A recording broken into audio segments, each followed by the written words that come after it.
Welcome back. This is the fourth and final part of the Circumcision series. And I hope you've been able to watch the first three sessions. Session number 1 was, "Excuse me, God, you want me to cut off what?" And in that session, we discussed the traditions of the fathers compared to the traditions of the biblical fathers to understand what Paul was really saying about circumcision. In number 2, we looked at the group called the uncircumcised compared to the group called the circumcised to give us a better background and understanding of Paul's words. And then finally, in part 3, we could have a look at what Paul was really teaching the Galatians about circumcision. Now we continue with a short part where we go way back in ancient biblical history to the first book of the Bible, Genesis, Bereshit, where God instituted this practice. And now that we understand this journey that Abraham took out of Babylon on his way to the covenant land, we really also understand our journey by faith, believing God with everything that He said, not only believing in this God. And we call Him the God of Abraham, Isaac, and Jacob. So let's look at God's intentions and His beautiful words to Abraham when He instituted the covenant of circumcision.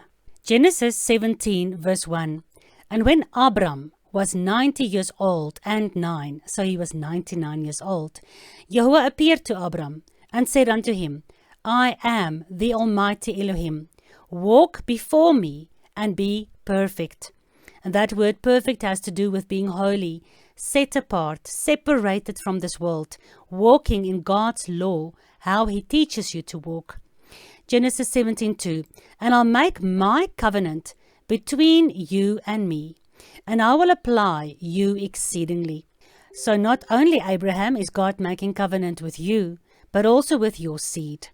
And Abraham fell on his face, and God talked with him and said, As for me, behold, my covenant is with you, and you shall be a father of many nations.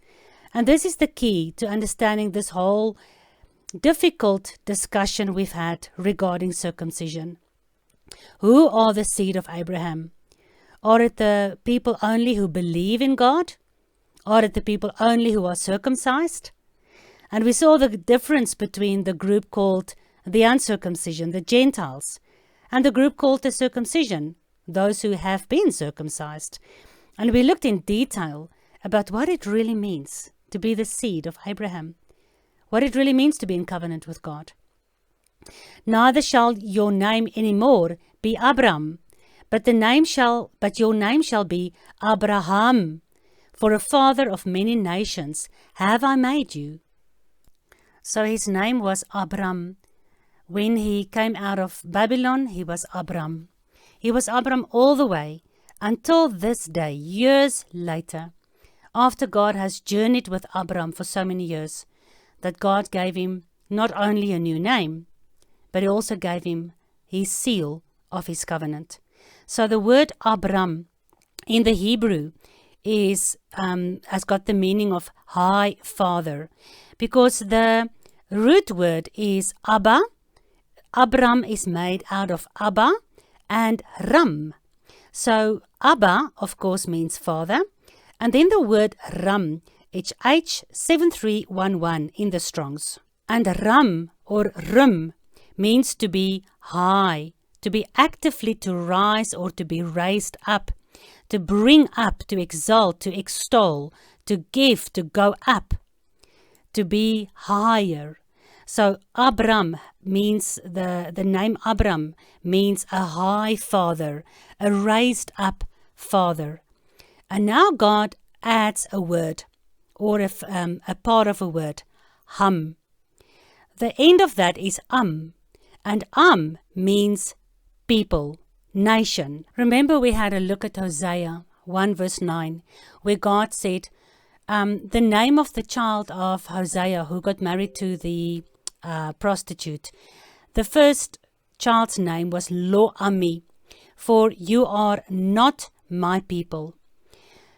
As God divorced the house of Israel, they became Lo-Ami. Lo means no in Hebrew. means people in Hebrew. Because he says, they will no longer not be my people, not lo, my people, and is the singular, ami is the plural. So if we look at the word you can see here, in the Hebrew is people, a congregated unit, a tribe, the tribe of Israel. So God said, you will no longer be my And as he changed the name of Abram to Abraham, he added the word with an H. And the H is always the letter in the Hebrew that says behold. H is the hay in Hebrew, and the pictograph of the hay is behold. So Abram, the high father, behold, you are the father of many nations, many people, because my people, over whom my name is called, Yisrael, will be spread into all the world, into the Gentile, uncircumcised nations. And when they shema and obey and repent and return to me, and they follow the same journey as that Israel did, out of Egypt under the blood, as Abram did, out of Babylon, all the way to the promised land, then you become my people, and I become your God. And now, Abraham, you are the beginning, you are the father of these people, these my And therefore, from now on, your name is Abraham. Because now you will be a father of many nations. Through you, all the nations of the earth will be blessed. Why? Because the seed from the tree of life, the seed of the covenant words of the Almighty God Creator, is through Abraham spread into all the world. And out of the world, the seed of Abraham will be brought back by the hand of the Messiah, who will bring back the tribes and the nations and his people out of every tribe, nation, and tongue, and make them one nation, one kingdom again. Verse 6, and I will make thee exceedingly fruitful, and I will make nations of you, and kings shall come out of you. Well, the tribe of Judah was from the loins of Abraham. And I will establish my covenant between me and you, and your seed after you, in their generations, for a what? An everlasting covenant. And this is the important thing, because God hasn't changed, neither has his covenant, neither has his requirements for the covenant, neither has the journey that we have to follow, like we saw in Acts 15, where Gentiles, the seed of Abraham, in the Gentile nations, must learn to get to know their God first. And when they are ready, when they understand their God, his covenant, his ways, then they are ready to receive the seal of the covenant. And I'll be unto them a God, and to you I'll be a God, and to your seed after you. And I will give unto you, and to your seed after you. Remember, the seed that spread into many nations, he's the father of many nations. I will give to you the land wherein you are a stranger, all the land of Canaan, for an everlasting possession, and I will be their God.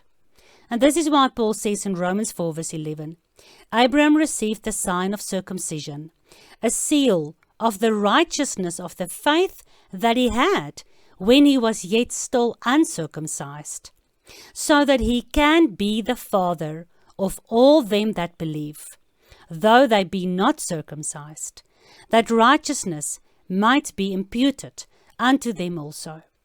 So just as Abraham was not circumcised when God made covenant with him in Genesis 15, where he promised to look after his seed and how he will bring them out of Egypt through the wilderness journey into the promised land, and how he taught Abraham and his seed all his laws, as we saw God said in Genesis 26 verse 5, where God told Isaac, your father Abraham obeyed all my laws, all my statutes, all my ordinances.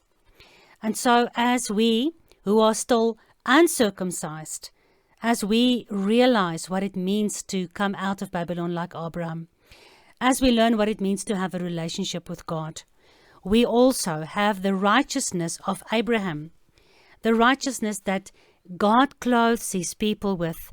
We have that imputed to us as well. But after Abraham was uncircumcised for so many years, getting to know his God, walking the way of his God, God finally wanted him to carry in his flesh the seal of circumcision, the same root for his people, for his seed after him. We are uncircumcised when we come in faith. We are uncircumcised when we return back to God. And as we walk on this journey, we become circumcised, first of heart, then of ears, and finally of the flesh. Galatians 3:29.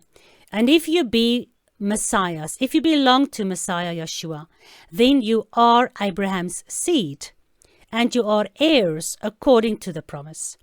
What promise? The promise that God gave Abraham in Genesis 17, where he made covenant with him and said, I will give you and your seed the promised land. We are looking forward to the promised land, are we not? We are looking forward to the day that we can see Yeshua come down on the Mount of Olives. We're looking forward to the day when we see Yahuwah come down out of heaven, as Revelation 20 says, with the New Jerusalem.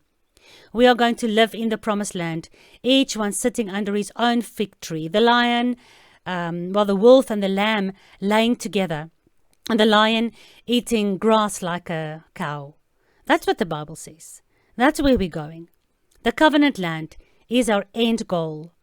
And first, of course, Satan has stolen the covenant land, made it a robber's den, a nest of robbers and thieves, stealing even the tribe of Judah, making them blind to who their real Messiah is, making them follow the traditions of their fathers, making them call themselves the Circumcision, and not studying the deep prophetic instructions that God meant for his people to follow, and to wish for their lost brother, the house of Joseph, to come back.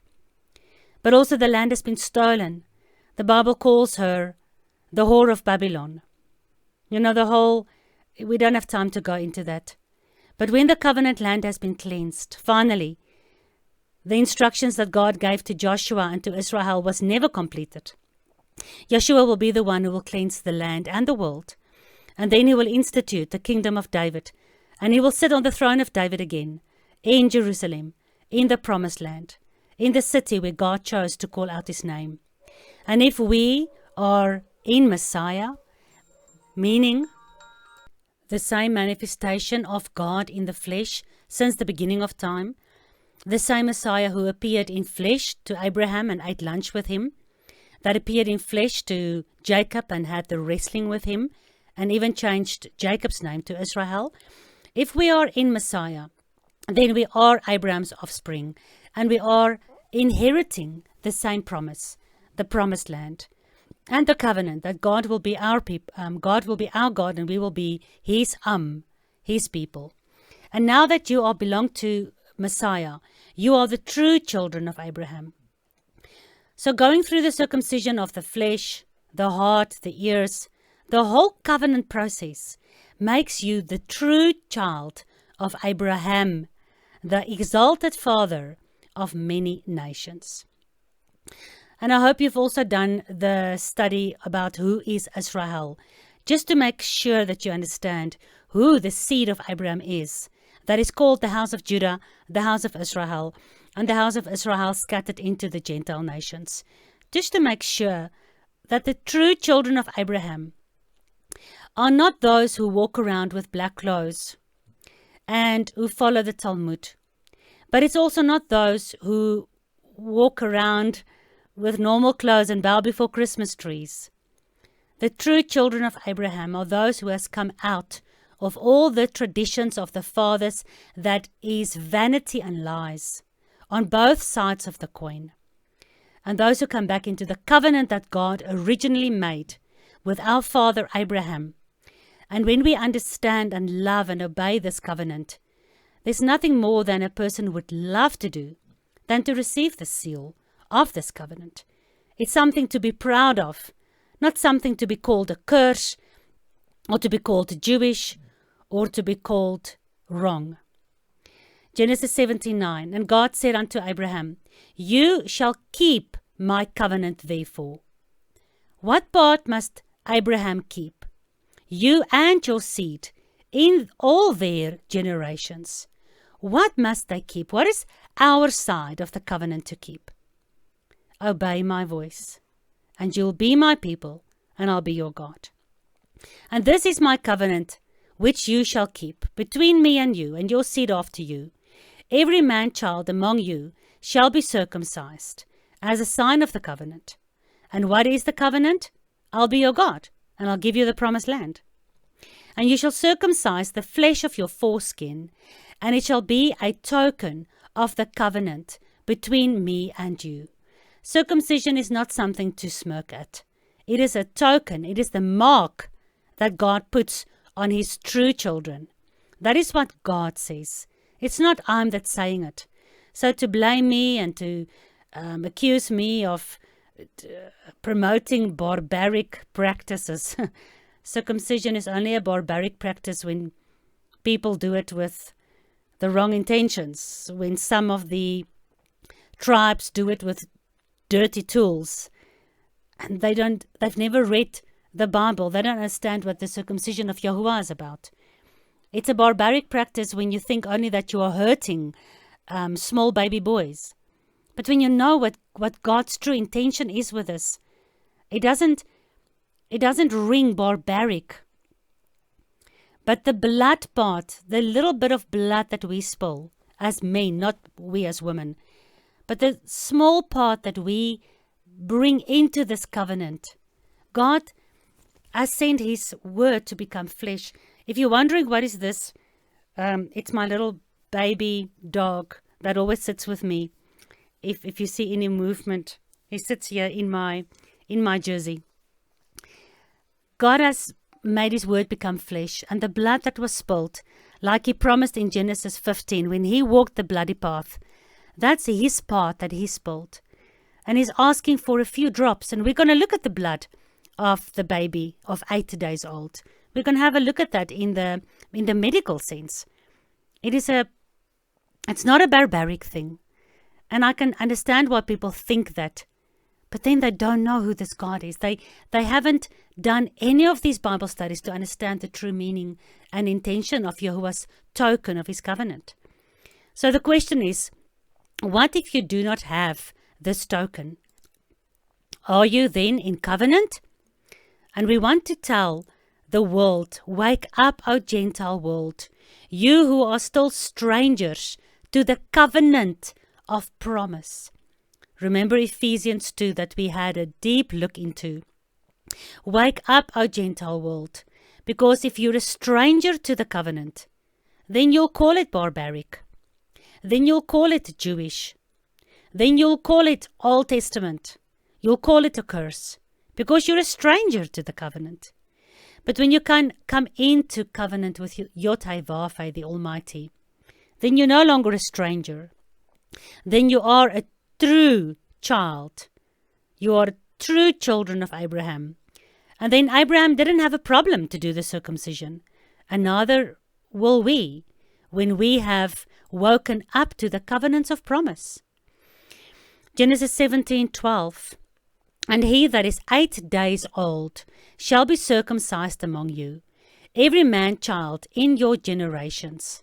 He that is born in your house, or he that's bought with money of any stranger, even though he's not of your seed, when he comes into your house like a bondservant, and hopefully you've done the Exodus Bible study with 2 trees to know that a bondservant of Yahuwah, like Paul calls himself, and the book of Revelation is written to the bondservants of God, are those people that say, I'm the servant of Yahuwah. I'm a stranger. I'm just a slave from a Gentile nation. But Yahuwah has taken me into his house. He's an amazing master. And now I don't want to be set free. I want to be a bondservant. I want to be bound, binded to this God, to my master, forever. And then the Bible, the Torah teaches that the bondservant gets a mark in his ear and a little bit of blood, a droplet of blood is spilled. And that blood brings you into the bond with your master. The same bondservant that now is bought with money, or he that is born in your house as a servant, who lives in the house of Abraham. Abraham is the father even of those nations who were slaves in the old days. And how many of these slaves became fellow brothers and sisters? How many slaves left Egypt together with Israel, who was slaves, and became part of the tribes of Israel, and also received the covenant at Mount Sinai? Male circumcision is the surgical removal of the foreskin of your private part if you're a man. It is one of the oldest operations known. The main risk associated with this procedure includes bleeding. It is of significant medical importance that male circumcision be carried out on the exact 8th day after birth, since the level of vitamin K is highest on this day, and vitamin K plays a pivotal role in the regulation and the control of the important clotting factors in the coagulation pathway that helps to stop bleeding. How clever is God? How clever is He? He said, your son that is 8 days old shall be circumcised. This is written over 3,000 years ago. And this part here that talks about the 8th day and the vitamin K is from a medical journal that has only in the last couple of 100 years realized that vitamin K is important, pivotal for stopping bleeding, and that vitamin K is the highest in a child's body at 8 days old. God's covenant and His sign of this covenant is made by using the finest detail, even in the fact that God knew when His true children will receive this sign of the covenant. On the 8th day, they will be fine, and it will not be barbaric. They will only spill a little bit of droplets of blood, even like the bondservant. Genesis 17:13. He that is born in your house, he that's bought with your money, must needs be circumcised. And my covenant shall be in your flesh for an everlasting covenant. In your flesh, the flesh of your heart. In your flesh, the flesh of your hand. And in the flesh of your forehead, your mind. And then of course, God says He writes His whole law in your heart, in the flesh of your heart. Men are reminded of this beautiful covenant every single day because they go to the bathroom 2, 3, 4 times per day. And the circumcised and the uncircumcised man-child, whose flesh of his foreskin is not circumcised, that soul shall be cut off from his people. He has broken my covenant. How are the people that are not circumcised of flesh and heart cut off from God's people? Isaiah 52 verse 1. Put on your garments of splendor, O Jerusalem, the holy city. The uncircumcised and defiled will not enter you again. Currently, millions of defiled people that don't even believe in Messiah or in Yahuwah, enter Jerusalem on a daily basis. People who worship Allah, people who worship all kinds of religious gods. Many uncircumcised, millions of uncircumcised tourists go into Jerusalem on a daily basis. So Isaiah 52 is not talking about now or then, because even in the days of Isaiah, besides the Gentiles that burnt Jerusalem, the Babylonians, who were defiled and uncircumcised, God calls His own people who were circumcised in the flesh, He called them uncircumcised because they didn't keep His covenant. There'll come a time, and this is our hope for the future, when we are looking forward to this covenant fulfillment, where God will take us back to the holy city, and the new Jerusalem Yeshua will rule and reign the entire world from the Holy Land. He will be the King of Israel on the throne of David. And that will be the time when Jerusalem will put on her splendor garments, because she's the holy city. The uncircumcised and defiled will not enter again. And do I need to remind you about Revelations 22, verse 14, that says, in the cities of the New Jerusalem, in the gates of the New Jerusalem, is the tree of life. And those who keep the commandments of God will enter into this city. And the uncircumcised will not enter. And they will eat from the tree of life. But outside the gates of this city will be the uncircumcised, and the whores, and the idolaters, and the adulterers, and the fornicators, and the witches, and all those that God will come to destroy with his breath. Shake off your dust and rise up. Sit enthroned, O Jerusalem. Free yourself from the chains on your neck, O captive daughter of Zion. Let's no longer be stiff-necked, uncircumcised, but let's free ourselves from the chains of our neck. Just like Paul said to the Galatians, you are not under the yoke. Don't be put under the yoke. Who has brought you unto the bondage of the yoke? Not talking about God's covenant, but about the traditions of the fathers of Judaism, remember. When covenant-obedient people teach their children the Torah, then circumcision is the way in which a child is given to God in covenant. The church has replaced infant circumcision with infant baptism, something that has pagan origin and is nowhere to be found in Scripture. A circumcised baby boy, being taught the Torah all his life, is the most privileged of all. Deuteronomy 6:4, Shema, O Israel, Yahuwah Eloheinu, Yahuwah Echad. And you will love Yahuwah your Elohim with all your heart, all your soul, and all your might. And these words which I command you this day shall be in your heart, and you will teach them diligently to your children. And you'll talk of them when you sit in your house, when you walk by the way, when you lie down, when you rise up. And you will bind these words of the covenant as a sign upon your hand, and they will be as frontlets between your eyes. You'll write them on your hand and your forehead, and you'll wear the seal of this covenant in your flesh.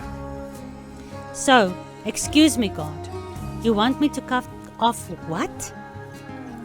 God says, I want you to cut off the traditions, together with the foreskin of your flesh, and come out of Babylon and come into my covenant kingdom. I want you to bear my seal on you, in your flesh, in your heart, in your forehead, and be my people amongst all the different peoples, religions, traditions, deceptions of this world. And I, Yahuwah, the God of Abraham, Isaac, and Jacob, will be your God.